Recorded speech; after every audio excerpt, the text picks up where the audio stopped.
Date 6 February 2021 I giving from this data BA first semester 2019-21 dates. Ngasi je koi PC understanding the self ki koi activity ama koi expressing koi individual performance hai kar singing the dancing the poetry the aming te ada ngasi to jege thani speech tani duna ngasi ki speech se dum koi sigi platform jana previous oi na dum outside adum koi society dum bidding ba speech samani dum minute manga ne koi expert syllabus adoi minute manga dum cover tom kona jage ngang ngadi dum kung ma di dum ngang ya dum topic ni dum education. Apa ni sih? Dari CBA course na education je kau lebih familiar buat. Education je apa writer apa education philosopher singgung mai education mai degree ni. Apa kau hendak cakap Mahatma Gandhi na je drawing out of the base in child and man body mind spirit hai. Apa ini? Apa body mind spirit tak? Kau apa kalau kau ni? Aduh, macam mana kau di context tak lain mana dah hamsi. Education ni sih kau ini. Mana kau kau sih? Like come was in Harakan. What education tea, Saba, Mahau, Kangmum Tree. According to Kamami, triple H, head, heart, hand, put talk the color, way color, put no talk of the Nana. Other question being Timothy. According to education system, according to my education system, society to be a very machine, acquisition, a problem new, good women being a husband of Libra. Good remembering hands apa mama, apa bapa, apa macam, apa mabung apa, apa macam, apa lupa, apa nupi, apa boyfriend, apa girlfriend. Apa new apa koi bangam dua minggu sampai dong kahai masih jadi koi bangam moi. Ada na, mungkin koi yang ini sih. Yum dengan tiang sih. Aku ini tiang sama tentang ini berapa koi berapa ni mai pada. Kerana bebar cari, mai pada minggu berlain ni hari kesu. Madu cuma ada pura kau tu kibat. Yum kamu nak apa cerita? Tahu yang itu tahu yang itu. Aku ni sih education sih nak pilih bermahal sih jauh dari begini. Ini mana pun itu berlai ni hari ini lain makna hanya nak tergesu. Moi nak hari ini apa moi gimana apa. Pasal orang dah datang kan beri tahu orang nak ni ngai tahu orang benar tahu. Adegi kecil tahu tergesu. Aina tahu buat tahu ama. Aini ni yang apa ciri ciri tahu biram. Moi tahu mana tahu biram. Isam sana yang apa dalam bicara. Aini saya tahu ni yum dah leh. Tadi. Why should I wait for my wife, for my parents, for my sister to make a tea for me? Rather, I will make a tea for them and we will drink together. Ado ini nungai begini, apa education jenis itu sih. Ado ko, hari mata saya nupa boy na. Aku ini patriarchal society dah lagi society system jenis. Nupa sakum jangan dapat itu tidak dapat nak apa ini. Salon dah kami dah nupa mana salon dah kamai nak kami nak kedoi no. Ado na, hujan dia apa ini boleh tarik, family to family yang berkanda.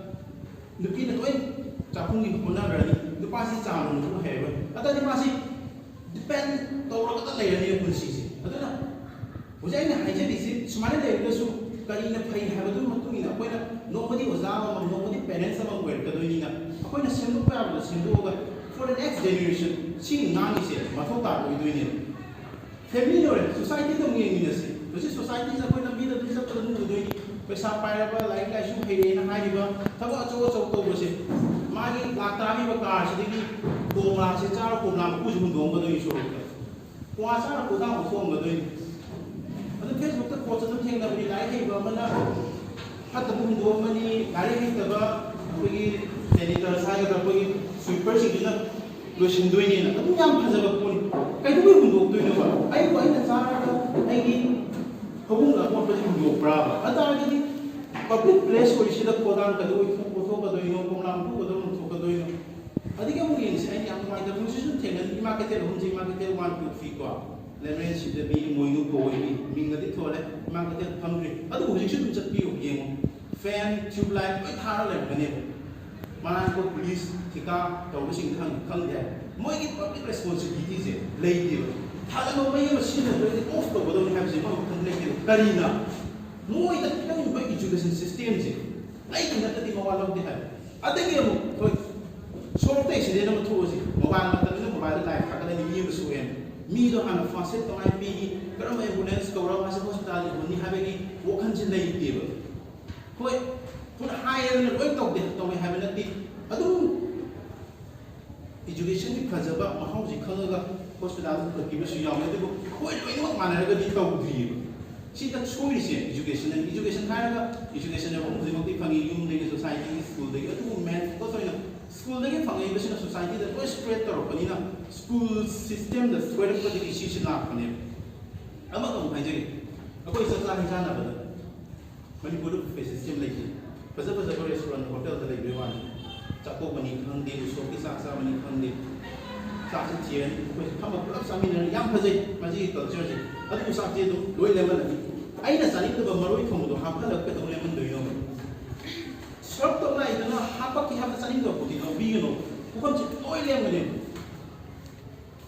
ꯆꯥꯛ ꯑꯃ ꯑꯣꯜꯂꯛꯅꯕ ꯍꯣꯠꯅꯕꯗ ꯐꯧꯗꯒꯤ ꯃꯗꯨꯅ ꯂꯧꯁꯤꯗ ꯇꯥꯔꯕ ꯃꯇꯨꯡꯗ ꯃꯗꯨꯗ ꯍꯣꯠꯅꯔꯤꯕ ꯃꯍꯩ ꯂꯧꯃꯤꯁꯤꯅ ꯋꯥꯔꯤꯕ ꯃꯌꯥꯝꯗꯣ ꯐꯧꯗꯒꯤ ꯆꯥꯛ ꯑꯣꯜꯂꯛꯑꯀꯥꯟꯗꯗꯤ ꯆꯥꯛꯈꯨꯝꯁꯨ ꯍꯨꯟꯗꯣꯛꯒꯗꯣꯏꯅꯦꯕ ꯁꯤ ꯀꯔꯤꯅꯅꯣ ꯃꯁꯤ ꯏꯖꯨꯀꯦꯁꯟ ꯁꯤꯁꯇꯦꯝꯁꯤꯅ ꯁꯣꯏꯕꯒꯤꯅꯦꯕ ꯏꯖꯨꯀꯦꯁꯟ ꯍꯥꯏꯕ ꯄꯣꯠꯁꯤꯗꯗꯤ ꯌꯥꯝ ꯐꯖꯩ ꯑꯗꯨꯕꯨ ꯑꯩꯈꯣꯏꯅ ꯏꯖꯨꯀꯦꯁꯟꯗꯒꯤ ꯏ ꯐꯥꯎꯕ ꯂꯧꯗꯅ ꯑꯗꯨꯝ ꯏꯖꯨꯀꯦꯁꯟ ꯑꯗꯨꯝ ꯆꯠꯈꯤꯕ ꯁꯣꯏꯕꯅꯦꯕ ꯁꯣꯁꯥꯏꯇꯤꯗ ꯁꯤꯕꯨ ꯂꯩꯔꯦ ꯑꯗꯒꯤ ꯑꯃꯨꯛ ꯏꯟꯗꯤꯕꯤꯖꯨꯋꯦꯜꯗ ꯌꯦꯡꯉꯁꯤ ꯏꯟꯗꯤꯕꯤꯖꯨꯋꯦꯜꯒꯤ ꯑꯣꯏꯅ ꯀꯥꯟꯅꯕꯗ ꯑꯩꯈꯣꯏꯒꯤ ꯏꯖꯨꯀꯦꯁꯟ ꯁꯤꯁꯇꯦꯝꯁꯤꯅ ꯑꯩꯈꯣꯏꯁꯦ ꯏꯟꯗꯤꯄꯦꯟꯗꯦꯟ ꯍ꯭ꯌꯨꯃꯦꯟ ꯕꯤꯡ ꯑꯃ ꯑꯣꯏꯅꯕꯒꯤꯗꯃꯛꯇ ꯐꯥꯏꯅꯥꯟꯁꯤꯌꯦꯜ ꯅꯣꯂꯦꯖꯁꯦ ꯀꯌꯥꯝ ꯄꯤꯒꯦꯕ ꯑꯩꯈꯣꯏ ꯃꯅꯤꯄꯨꯔꯗ ꯍꯧꯖꯤꯛ ꯌꯦꯡꯁꯤ ꯃꯤ ꯑꯃ ꯂꯩꯇꯕ ꯀꯥꯟꯗ ꯀꯅꯥꯒꯨꯝꯕ ꯏꯃꯨꯡꯗꯤ ꯁꯣꯅꯣ ꯄꯩꯁꯥ ꯐꯥꯎꯕ ꯂꯩꯇꯦꯕ ꯀꯅꯥꯒꯨꯝꯕ ꯑꯃꯗꯒꯤ ꯄꯨꯔꯦ ꯈꯣꯠꯂꯦ ꯇꯧꯔꯦ ꯄꯣꯌꯦꯡꯗꯨꯅ ꯁꯤꯡꯉꯤ ꯑꯗꯨꯕꯨ ꯑꯩꯈꯣꯏꯒꯤ ꯏꯟꯗꯤꯌꯥꯗ ꯂꯩꯔꯤꯕ ꯐꯥꯏꯅꯥꯟꯁꯤꯌꯦꯜ ꯏꯟꯁꯇꯤꯇ꯭ꯌꯨꯠꯁꯤꯡꯁꯤꯅ ꯇꯔꯝ ꯄꯣꯂꯤꯁꯤ ꯍꯥꯏꯕ ꯑꯃ ꯂꯩꯔꯤꯕ ꯑꯩꯅ ꯇꯔꯝ ꯄꯣꯂꯤꯁꯤ ꯑꯩꯁꯦ 80 years ꯐꯥꯎꯒꯤ 90 years ꯐꯥꯎꯒꯤ